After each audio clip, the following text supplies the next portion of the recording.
and we must gain air superiority for Ukraine, just as we have gained superiority at the Black Sea. We can do it. Partners know what's needed and in what quantities. This will allow progress on the ground. Just 2 days ago, ladies and gentlemen, just 2 days ago, we proved Ukraine can even hit very valuable Russian military aircraft, which no one had shot down before. Many sanction steps were delayed for months, even years, because they have faced storms of threats from Moscow. But none of those threats came true. Each storm turned out to be their bluff. And how can one be satisfied with the sanctions against Russia or export controls if they don't even block its missile production? In every Russian missile, there are critical components from Western countries, dozens of components in every missile. And it's true. It's fact. And of course, I'm grateful for each package of sanctions. Thanks, partners. Thank you. But bringing peace closer will be a reward for all those who care to ensure that sanctions work 100%. And by the way, it's a clear weakness of the West that Russia's nuclear industry is still not under global sanctions, even though Putin is the only terrorist in the world who took a nuclear power plant hostage. It must be a strong decision this year when frozen Russian assets, soaring and oligarchic, will be directed towards defense against the Russian war and for reconstruction of Ukraine. Putin loves money above all. The more billions he and his oligarchs, friends and accomplices lose, the more likely he will regret starting this war. Putin must regret. We need him to lose. We need to finally dispel the notion that global unity is weaker than one man's hatred. And we can do it. Ladies and gentlemen, this year must be decisive. Can freezing the war in Ukraine be its end? I don't want to settle for the truism that any frozen conflict will eventually reignite. And I remind you that after 2014, there were attempts to freeze the war in Donbass. There were very influential guarantors of those processes than Chancellor of Germany and the presidents of France. But Putin is a predator who is not satisfied with the frozen products. And we have to defend ourselves, our children, our houses, our lives. And we have to do it, and we can beat him on the ground. We have proved it, and at sea and in the skies. And we ramp up production of weapons. We achieved economic growth in Ukraine. Our GDP is moving up despite the war, plus more than 5% last year. And we got the decision on EU accession negotiations, and we are normalizing the idea that the aggression can be defeated, even Putin's aggressions, which have been ongoing for 10 years and more. And now we can say, don't escalate, to all who doubt, to all who want to reduce support. And in this warning, we will be absolutely correct, because every reduction in pressure on the aggressor adds years to the war. But every investment in the confidence of the defender shortens the war. We must make it possible to answer the most important question. The war will end with a just and stable peace. And I want you to be the part of this peace, starting from right now, to bring the peace closer. And we need you in Ukraine to build, to reconstruct, to restore our lives. Each of you can be even more successful with Ukraine. And these days, right here, in such beautiful country, in Switzerland, we have made a key political contribution to the possibility of ending the war.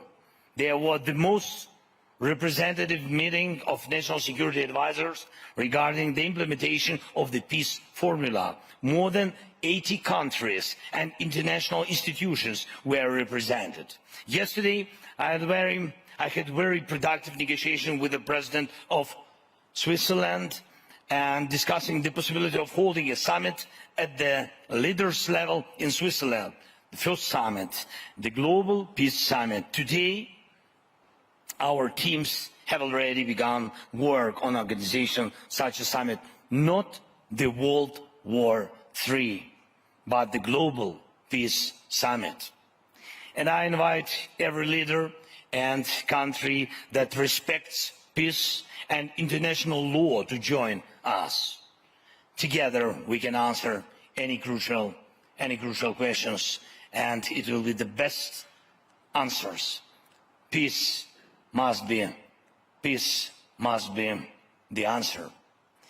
Thank you for your invitation, and thank you for attention. Slava Ukraini. Thank you.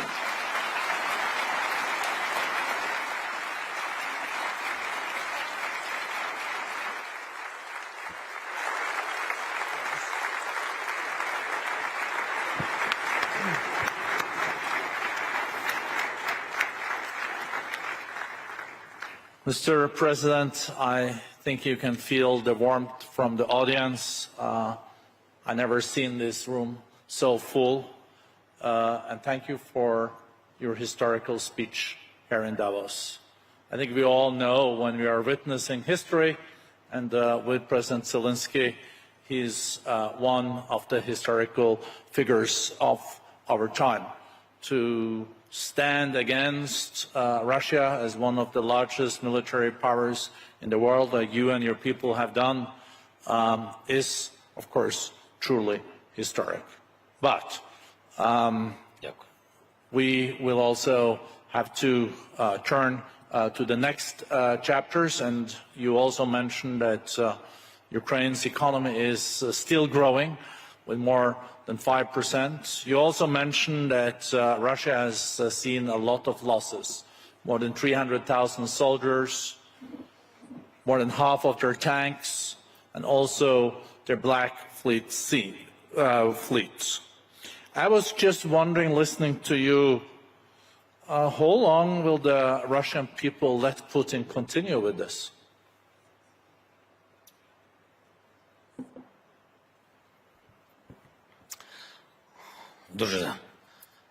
Дуже цікаво ваше запитання, як довго російський.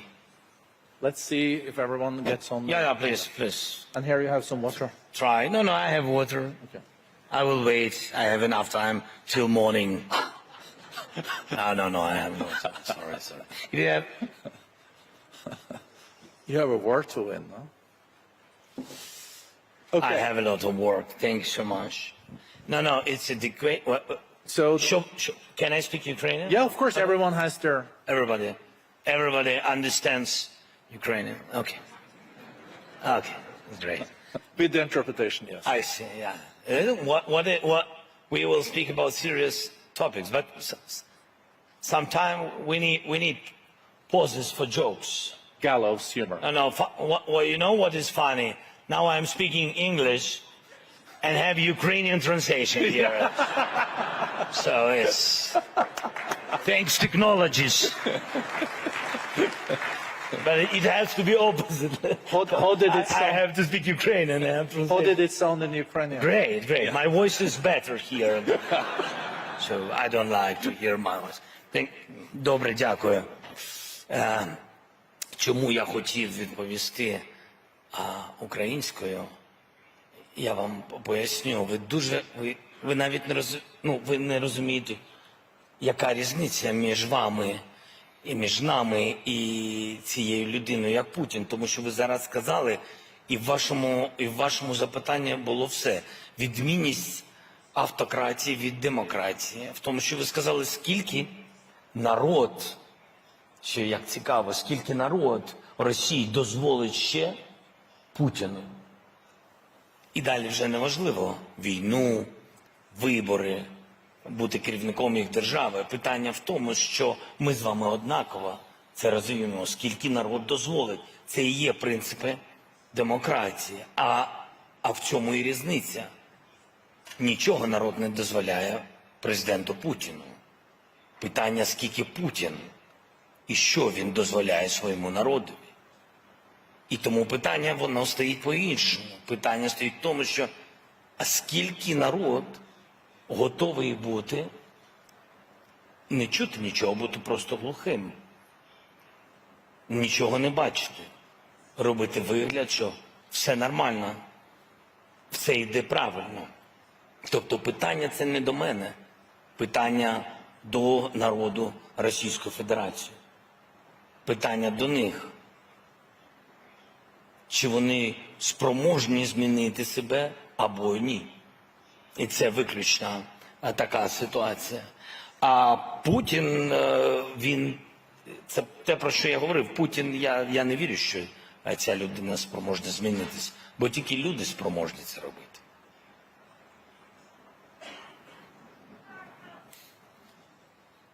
Very interesting. I'll try another question then. We know that... Try. Yeah, try. I'm realistic. We know that the EU and the US has now been holding back for a week or two the latest support to Ukraine. I know that you're meeting European leaders. You met with President von der Leyen. I think you also meet with the key American leaders here. Are you concerned that this is taking a lot of time, or is this just a question of weeks before it is resolved? Дякую за запитання. Я думаю, що це питання тижнів. Я маю позитивні сигнали, що Європа підтримує нас, саме країни Європейського Союзу. І так само я впевнений, що вирішиться питання щодо допомоги в Конгресі. Без цього це неможливо. Ми провели багато різних дискусій, діалогів, зустрічей. Я думаю, що ми не просто так витрачаємо час. Такий час дороговартісний для нас дуже, тому що ми в час війни маємо бути в своїй державі. І це важливо – приїжджати, комунікувати з партнерами, зустрічатися, але тим не менш є пріоритети в воєнний час. І тому я вірю, що буде дуже позитивна реакція від наших партнерів. Ми не даємо Росії окупувати нас, ми стоїмо міцно, дякуючи нашим воїнам. Що стосується реформ, весь цей лист реформ, наші обіцянки, пропозиції Європейського Союзу та Міжнародного валютного фонду, Україна виконує швидше, ніж до війни, тому що ми згрупувались, тому що Україна в час війни показала, що може бути міцною і реформувати державу. I think also, Mr. President, a good reminder to all of us that when Putin attacked, saying that it was just false allegations that he was going to attack Ukraine, that he said the evening before the attacks started, you've been able to take back 50% of the territory that he occupied. I think it's also important to remind ourselves that you did even before you got the Western weapons support. That was based on your old army. And you have a much stronger army now, probably the 6th, 7th strongest army in the world. But I think, if I may, if you could share the sentiment among the people in your country. How do Ukrainians now feel after 2 years of this war? Are they as committed or even more committed after all the atrocities, the latest shelling and also killing of civilians? Because you also have to manage your own population. Дякую за складне, напевно, дуже запитання. Перш за все, український народ ніколи не пробачить Путіну, його оточенню і всім тим, хто спонсорував весь цей тероризм, хто відібрав у нас життя, наших людей, наших дітей, час тих діточок, які, слава Богу, вижили, але яким прийшлося подорослішати через цю війну і просто позбавили їх дитинства. І, на жаль, мої співчуття ще раз тим, кого позбавили близьких, рідних. Тому казати про якісь пробачення чи час, як то кажуть, час грає на користь і Путіну, і що люди в Україні забудуть. Ні. Відпочивати і на цьому світі, і на іншому він спокійно не буде. Ні його діти, ні його онуки. Так, ми не терористи, і тому це будуть кримінальні, судові процеси, і обов'язково буде відповідальність. Відповідальність має бути, бо після цього терору прийдуть інші повторення автократії, агресії. Значить, так можна, якщо немає ніяких наслідків. Тому ніхто нічого нікому з вбивць не пробачить. Це перше. Але не це підтримує моральний дух українців. Не помста. Не можна порівнювати помсту і справедливість. Я зараз говорив про справедливість, не про помсту. А справедливість має бути в вироках. У вироках і в конкретних людях, яким вироки, в конкретних роках і в конкретних місцях, де вони повинні провести довгу, дуже вірю в справедливість, довгу багаторічну відпустку. Питання саме справедливості. Моральний дух тримає бажання українців бути свободними. І за свободу, і за права людей, і за свій вибір, як ти хочеш жити, кого ти хочеш обирати, кого ти хочеш любити, де ти хочеш відпочивати. Ось за цей вибір, саме за свободу, і бореться український народ. Бореться абсолютно сміливо, міцно. І я вважаю, що він бореться за наші з вами спільні цінності. Складно зрозуміти ціну цих цінностей, коли у тебе немає війни. І тому так важлива ваша підтримка. Так важливо, щоб цивілізовані люди розуміли цю ціну ще до того, як може статися лихо.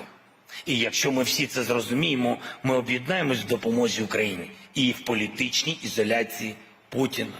А якщо ми це зробимо, то це буде правильні політичні превентивні кроки, щоб війна не прийшла скрізь Україну і не прийшла в інші країни. А саме цього хоче Путін. Відволікаючи своє рабське населення, бідних людей, він не спроможний побудувати ринкову економіку в Росії. Він не зміг це зробити. Він не зміг людей зробити, середній клас зробити з бідних людей. Дати людям насолоджуватись результатом своєї роботи, насолоджуватись своїм життям. І тому він їм запропонував радикалізм за рахунок Кремля, їх брехливої інформаційної політики і завдяки війні. Якщо ти не можеш дати економіку, він знайшов їм інші, в лапках, перемоги.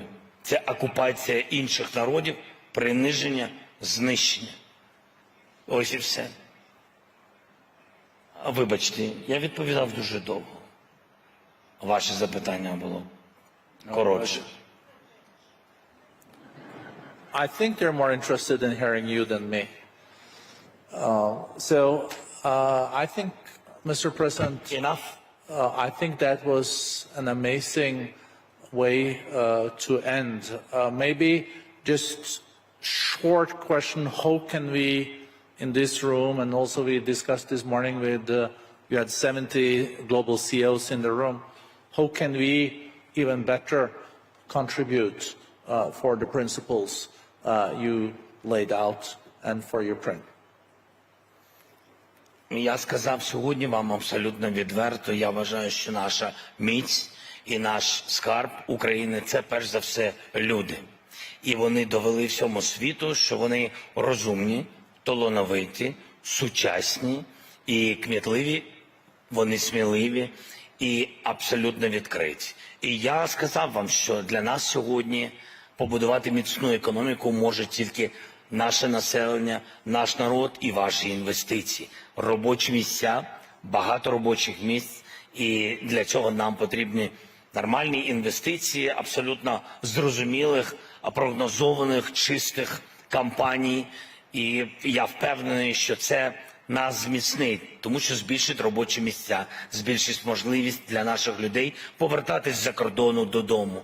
І як я вам сказав, абсолютно відкрито, Путін зміг заходити тільки в ті селища, де він вбив людей або де не було людей, і вони бігли через цю війну. А якщо багато людей в містах, і вони готові були захищати свою землю, і вони її захистили. Тому зміцнюйте, будь ласка, нашу економіку, ми зміцнемо вашу безпеку. Thank you so much. Thank you.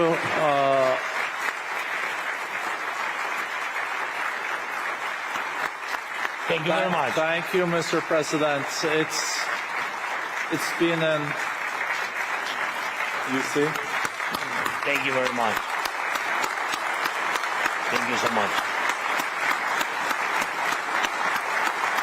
Thank you very much. Okay, thank you.